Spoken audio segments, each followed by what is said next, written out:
das Wort. Schön hier zu sein, hey, mit so vielen tollen Leuten in Südfrankreich im Herbstcamp. Und herzlich willkommen auch alle zu Hause, welcome. Und ganz speziell möchte ich begrüßen das ICF Lörrach, das jetzt zugeschaltet ist. Und vielleicht könnt ihr alle mal dort in diese Kamera dort hinten, die Regie muss mal da wechseln, winkt, dreht euch mal um und winkt, hallo Lörrach, sagt hallo Lörrach, welcome. Sehr cool. Hey, was für eine Woche, für mich ist das immer ein Highlight im Jahr. Und wir möchten uns auch speziell die Gelegenheit nehmen, etwas zu thematisieren, was uns wichtig ist als Kirche. Weil im Herbstcamp haben wir 4 Gottesdienste und wir können dann sagen, was uns wichtig ist. Und ihr hört zu, genau. Und das ist mega gut. Und wir haben am 25-Jährigen über unsere Vision gesprochen, über die 4 mehr. Und wir werden das auch zum Thema machen. Und der Titel dieser Predigtreihe im Camp ist Wie im Himmel, so auf Erden. On earth as it is in heaven. Jesus hat uns gelehrt zu beten. Er hat gesagt, wie wir beten sollen. Und er hat das Vaterunser Gebet, das Milliarden Christen jeden Tag beten, uns gelehrt. Und er betet dort und sagt, Vater unser im Himmel, geheiligt werde dein Name, dein Reich komme, dein Wille geschehe wie im Himmel, so auf Erden. Und das ist, er gibt uns dieses Gebet, das wir oft regelmäßig beten sollen, und das ist jedes Mal ein Reminder, dass unsere Hoffnung nicht primär ist, dass wir irgendwann alle mal im Himmel landen, wenn wir sterben. Das gehört auch zu unserer Hoffnung dazu, aber die christliche Hoffnung besteht darin, dass der Himmel auf die Erde kommt. Jesus weist uns an, so zu beten, dein Reich komme, dein Wille geschehe, wie im Himmel, so auf Erden. Dein Wille, das ist das, was Gott will. Der Himmel ist sein Ort, dort, wo er regiert. Und er will, dass wir beten, dass sein Reich, sein Wille, seine Regierung sozusagen auf die Erde kommt und Teil wird von uns. Und unsere Hoffnung ist natürlich, dass wenn wir sterben, dass wir im Himmel landen. Aber das ist nur ein Zwischenort. Irgendwann, wenn Jesus zurückkommt, werden wir wieder auferstehen, wir alle, die zu Jesus gehören, und mit ihm mitregieren auf dieser neuen Welt. Und die Hoffnung ist, dass er eines Tages einen neuen Himmel und eine neue Erde macht und das neue Jerusalem vom Himmel auf die Erde kommt. Okay?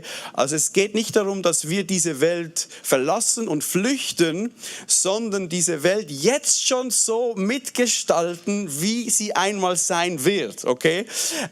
Wir sind verantwortlich, wir tragen eine Verantwortung, Mitgestalter zu sein im Reich Gottes, was eines Tages hier voll sein wird. Und Jesus hat das selber gesagt, er hat gesagt, aus diesem Grund ist er hier. In Lukas 4, 18 bis 19 sagt Jesus, der Geist des Herrn ist auf mir, weil er mich gesalbt hat. Und jetzt nennt er diese 4 Dinge, die wir die 4 mehr nennen. Er hat mich gesalbt, den Armen gute Botschaft zu verkündigen. Er hat mich gesandt, Gefangenen Freiheit auszurufen, Blinden, dass sie wieder sehen, Zerschlagene in Freiheit hinzusenden. Er ist gekommen, der Geist Gottes ist auf ihm, um diese 4 Dinge zu tun. Und wir als Kirche, wir haben eine Fliege hier auf dem Gesicht. Wir haben denselben Geist, der in Jesus gelebt hat, auf ihm gewirkt hat, lebt auf der Kirche. Das heißt, unser Programm sind ebenfalls diese 4 Dinge. Und wir haben 4 Themen, 4 Gottesdienste, und jeden Gottesdienst werden wir ein Thema davon beleuchten. Heute am Sonntag, welches Thema werden wir anschauen? Wir werden heute darüber sprechen, gute Botschaft für Arme. Heute reden wir über Armut. Ich habe gedacht, welches Thema nehmen wir am Sonntag, wo auch der Livestream dabei ist. Du fragst dich jetzt vielleicht, warum reden wir über Armut? Wir sind in Südfrankreich im Herbstcamp, an einer wunderschönen Anlage, in einem Luxusresort, oder? Warum ist das für uns wichtig? Ich sage dir, für Menschen ist es wichtig, für Christen sowieso, dass wir nie vergessen, dass Gottes Anliegen es ist, armen Menschen in Not zu helfen. Und wir müssen, gerade als Schweizer und auch als Deutsche und als Franzosen auch, die wir zu den reichsten Menschen dieser Welt gehören, wir dürfen nie vergessen, dass Gottes Anliegen es ist, armen Menschen in Not zu helfen. wenn der Geist Gottes auf die Kirche wirklich kommt und sie benutzt und befähigt, dann passieren 4 Dinge und das eine davon ist, dass armen Menschen in Not geholfen wird. Und solange ich hier die Leitung habe von dieser Kirche, werden wir immer einen Fokus haben für arme Menschen in Not. Und das ist gar nicht so einfach, weil schau mal nach links und rechts, die meisten von uns leben nicht in Armut, oder? Natürlich, wir haben Nöte, wir haben Bedürfnisse, das ist klar, aber die wenigsten von uns sind wirklich in Armut. Deswegen haben wir heute einen Special Guest eingeflogen aus Peru. Und zwar Lukas Steffen wird nachher gleich auf den Sand kommen und mit uns reden, wie er das umsetzt. Aber bevor wir das tun, möchte ich noch kurz sagen, warum mich das so begeistert.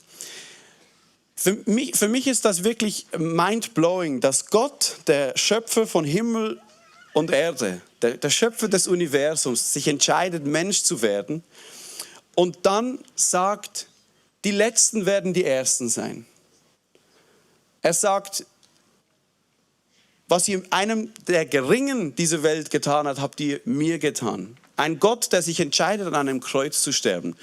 Und wir müssen verstehen, das Kreuz war damals der Ort, wo die Sklaven gestorben sind, die Armen, die Letzten der Gesellschaft. Und für mich ist das mindblowing, dass der Schöpfer dieser Welt sich entscheidet, dass er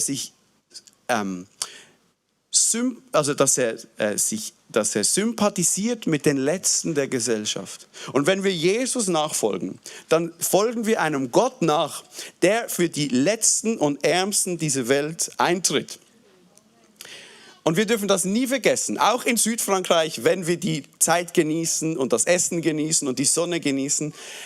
Und jetzt, ich habe Lukas gefragt, ob er mit uns teilt, wie er das lebt. Und er hat wirklich etwas zu sagen zu diesem Thema. Er lebt ja in Peru. Seit 4 Jahren haben wir Lukas und seine Family ausgesandt in ein Spital, in ein Missionsspital, wo er den Ärmsten der Armen dieser Welt dient.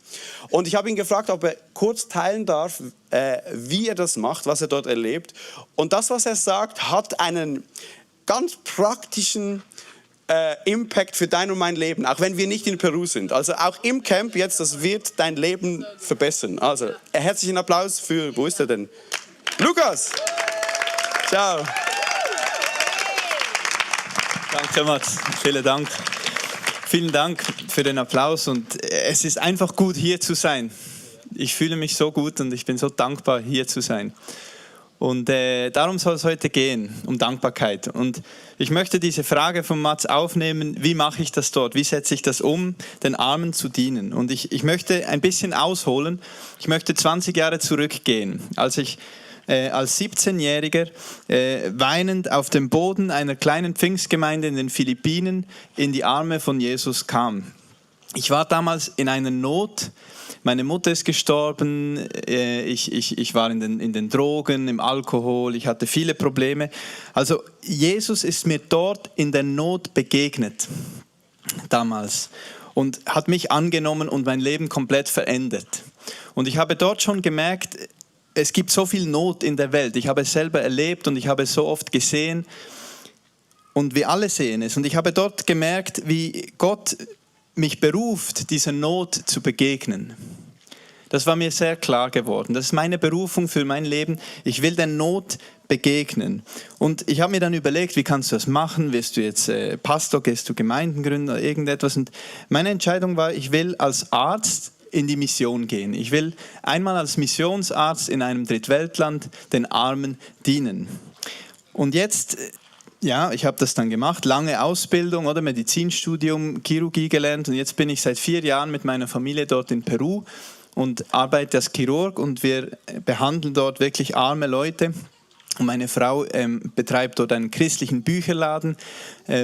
Also christliche Bücherläden sind super. Die braucht's und erreicht so auch viele Frauen und Leute der Gemeinde und auch Kinder.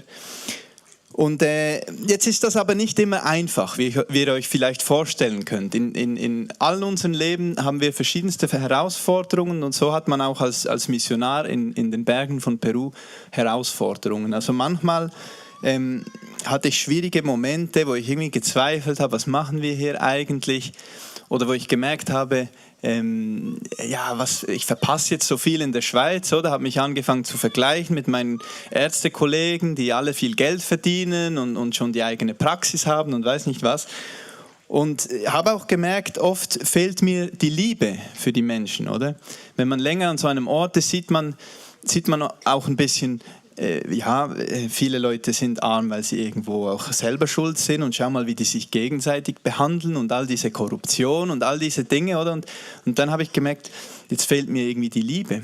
Und wie kann ich denn als Missionar dort Armen dienen, wenn ich keine Liebe habe? Oder 1. Korinther 13,3 sagt, auch wenn ich all mein Habe den Armen gebe und mein Leben im Feuer opfern würde, aber ich habe keine Liebe, dann nützt es nichts. Also ein vernichtendes Urteil, oder? Und da habe ich gesagt, das kann so nicht gehen, oder? Und dann habe ich mich erinnert, oder vielleicht hat Gott mich erinnert, an ein Thema, was mich schon in den frühen Jahren meines Christseins sehr begleitet hat. Und das ist dieses Thema Dankbarkeit. Und dieses Thema, das ist ein riesiger Schatz. Also dieses Thema Dankbarkeit, das hat mein Leben neu wieder verändert und tut es immer noch. Und ich merke, wie das ein Schlüssel ist, um wieder Liebe zu kriegen für die Leute und wieder Kraft zu kriegen, auch für die Arbeit dort und auch Kraft zu kriegen, auf all das Leben in der Schweiz zu verzichten und dort in der Mission weiterzumachen. Also Dankbarkeit verändert uns. Dankbarkeit ist ein Schlüssel auch zur Anbetung, weil Dankbarkeit ist auch Anbetung, oder? Wenn wir Gott Danke sagen, dann ist das eine Form von Worship, oder? Ja. Wer ist noch mit mir? Schon eingeschlafen? Ich brauch ab und zu mal so ein Halleluja oder Gloria a Dios oder irgend so, weil das machen die in Peru auch so, alle 20 Sekunden, auch wenn sie schon im Halbschlaf sind, einfach mal Gloria a Dios, oder? Halleluja, Gloria a Dios, Halleluja, Halleluja. Yes, also ich habe angefangen, Dankbarkeit zu üben, so als eine Art Disziplin. Im Alltag oder je nach Situation, wo man gerade drin ist, einfach auch etwas schwierig. Ach Gott, ich sage jetzt trotzdem Danke dafür, weil ich weiß, du hast mich gesegnet. Und auch als Gebet, das zu praktizieren, als Disziplin. Also zu Hause ins Gebet zu gehen und zu sagen, Gott, ich will jetzt einfach nur Danke sagen. Und dann mach das mal 5 Minuten. Geh mal 5 Minuten in dein Zimmer, auf die Knie und bete zu Gott und sag mal nur Danke. Bete für nichts, irgendwie für ein Wunder oder für Versorgung oder für dies. Sag mal nur Danke. Es ist das beste Antidepressiva, was es gibt. Kommst aus dem Zimmer raus mit einem riesen Smile, weil du realisiert hast, was du eigentlich alles hast, oder? Und wie gesegnet wir sind, ja? Halleluja, oder? Einmal Halleluja, Halleluja, Gloria a Dios, Gloria a Dios. Yes. Und also Dankbarkeit, das macht uns reich. Egal was wir haben, egal wie viel wir haben, egal wo wir stehen im Leben, wir werden dadurch reich, oder? Weil Reichtum, wenn man über Reichtum redet, dann fängt man an zu vergleichen, oder? Ist man reich im Vergleich zum Elon Musk und dem Bill Gates und so, sind wir alles arme Schlucker, oder? Aber als Schweizer, wenn wir uns vergleichen mit den restlichen 99% der Weltbevölkerung, sind wir alle reich. Aber auch Elon Musk ist armer Schlucker im Vergleich zu Gott, oder? Der muss auch schlafen und essen und reisen und der ist nicht so reich wie Gott, oder? Also Reichtum hat immer etwas mit Vergleichen zu tun. Und wenn wir uns vergleichen mit anderen und sehen, was wir nicht haben, wenn wir auf das schauen, was wir nicht haben, dann werden wir arm. Egal wie reich wir sind. Also auch du kannst deine Yacht hier vorne geparkt haben, aber wenn du immer schaust, wie der da vorne in Saint-Tropez noch die größere Yacht hat, ja, man sagt ja, der unglücklichste Yachtbesitzer im Hafen ist der mit der zweitgrößten Yacht, oder? Mit der zweitgrößten. Also immer wenn wir uns vergleichen und auf das schauen, was wir nicht haben, dann werden wir arm. Und dann führt das auch zu so einem Mindset von Nicht-Haben und das führt schlussendlich auch zu Hoffnungslosigkeit, wenn man sich arm fühlt, wenn man immer auf das schaut, was man nicht hat. Und es gibt dort auch so ein toxisches Mindset, was weit verbreitet ist, dass man, ihr habt vielleicht schon mal den Begriff FOMO gehört. Fear of Missing Out. Der Begriff wurde bekannt so vor 7 Jahren, als der Bitcoin da so abgegangen ist. Da sind viele dann irgendwann noch aufgesprungen aus Angst, etwas zu verpassen. Und das ist etwas, was weit verbreitet ist, dass man Angst hat, etwas zu verpassen, irgendwo zu kurz zu kommen. Dass man irgendwo etwas nicht mitnimmt, was man mitnehmen könnte, oder? Und das führt auch zu einer Armut, oder? Wenn man so denkt. Und das führt schlussendlich dann zu einer Hoffnungslosigkeit. Und das führt dazu, dass wir nicht anderen dienen können, dass wir nicht den Armen die gute Botschaft verkünden können. Aber wenn wir in Dankbarkeit leben, dann leben wir im Überfluss. Dann schauen wir auf das, was wir haben. Und dann merken wir, wie gesegnet wir sind, egal wie wenig wir haben. Wenn du dankbar bist, dann bist du immer reich. Egal was du hast, du bist immer reich, weil du dankbar bist für das, was du hast. Und das verändert unser Denken auf eine Art und Weise, dass es uns eben als hoffnungsvolle Menschen leben lässt. Als Menschen, die von Freude und von Hoffnung erfüllt sind in unserer Gesellschaft. Und das merken die Leute um uns herum. Das merken die Leute. Da ist einer, der ist immer irgendwie positiv, der ist immer Hoffnung, Dankbarkeit. Es ist gut, oder? Und dann wird man fähig zu geben. Dann wird man fähig, weiterzugeben. Oder wenn man immer denkt, ich habe zu wenig oder mir fehlt das oder dieses und immer auf das schaut, was man nicht hat, dann kann man nicht segnen und weitergeben und für andere da sein. Das geht nicht, oder? Und das war für mich in Peru ein Schlüssel, oder? Das einfach zu praktizieren, diese Disziplin der Dankbarkeit zu üben und dadurch voll zu werden, um anderen wieder zu geben, um für sie da zu sein, um an andere zu denken und diese Arbeit, die wir dort machen, weiter auszuführen. In 1. Thessalonicher 5,18 heißt es, seid dankbar in allen Dingen, denn das ist der Wille Gottes in Christus Jesus an euch. Oder es heißt auch in anderen Übersetzungen, dankt Gott ganz gleich, wie eure Lebensumstände sein mögen. Also egal, wo du gerade stehst, wo du gerade drin bist, egal, was dir fehlt oder was du das Gefühl hast, was dir fehlt. Sei dankbar für das, was du hast. Sei dankbar für diese Situation. Und dann wirst du reich, dann hast du Überfluss, dann kannst du den Armen und den Leuten in Not Hoffnung bringen. Amen. Yes. Gloria a Dios. Lasst uns aufstehen. Lasst uns beten zusammen. Lasst uns beten. Und nachher wird der Matthias noch etwas sagen zur Small Group Zeit, die ansteht. Ja, Vater im Himmel, wir danken dir, dass wir hier sein dürfen an diesem sonnigen Morgen, dass der Himmel blau ist, dass wir etwas zu frühstücken hatten, dass wir Gemeinschaft hier leben dürfen, dass wir Freunde haben, dass wir eine Familie haben, Herr. Eine Familie, die die ganze Welt umspannt. In jedem Land von dieser Welt gibt es Menschen, die dich anbeten, Menschen, die dich lieben, Menschen, die zu unserer Familie gehören. Danke für diese Familie. Danke, dürfen wir hier zusammen sein und diese Gemeinschaft genießen und uns aneinander auch schärfen und uns aneinander vielleicht auch mal stoßen und uns bewegen und so auch einfach wachsen in der Gemeinschaft. Herr, danke für dein Wort. Danke, denn dein Wort kommt nie leer zurück. Dein Wort verändert uns, dein Wort segnet uns, dein Wort offenbart uns deine Liebe. Und ich danke dir, dass du uns deine Liebe immer wieder offenbarst, auch an diesem Morgen. Herr, du bist so, so, so gut. Und wir möchten dich anbeten. Und ich möchte diese Woche unter diesen Geist der Anbetung stellen, unter diesen Geist der Dankbarkeit, dass wir eine Woche haben dürfen, wo einfach dein Name groß gemacht wird, wo wir dich anbeten und eine Haltung der Anbetung und der Dankbarkeit haben dürfen. Und ich bitte dich auch für diese Small Group Zeit, die jetzt kommt, dass wir dort das praktisch üben dürfen, erfahren dürfen, wie man diese Dankbarkeit lebt. Und ich bitte dich, dass das unsere Leben verändert und uns hilft und uns Mut macht, in die Zukunft zu gehen. Ja, wir loben und preisen dich, Herr Jesus. Gloria a Dios. Amen. Danke, Lukas. Hey, können wir noch mal kurz anhocken für einen Moment? Wow, für mich ist das so, haben deine Worte, Lukas, so viel Gewicht, weil ich weiß, du hast alles zurückgelassen hier in der Schweiz Und der Vergleich zu denjenigen, die auch in der Schweiz Ärzte sind, der kann dir alles rauben, oder? Aber du hast dich entschieden, für das dankbar zu sein, was du hast. Und das gibt dir die Kraft, Armen zu dienen. Und das gilt für uns alle.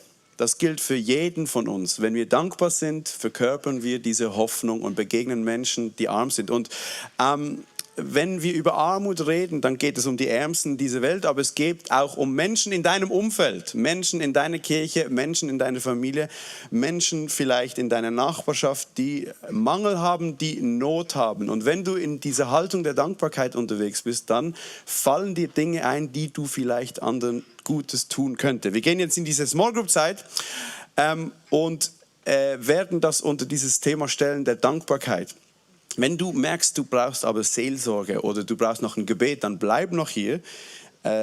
Wir haben ein Team irgendwo hier. Wo ist das Team? Weiß das jemand? Vorne, genau. Im Schatten, genau. Marisa sagt im Schatten. Und für die Small Group Zeit, dann gehst du in deinen Kreis, oder? Du gehst dorthin, wo du wohnst, und dort wird es Small Group Leiter geben, die sich vorbereitet haben, die dich Empfang nehmen und dann diesen Moment, diese nächste Stunde mit dir verbringen in dieser Gruppe. Okay?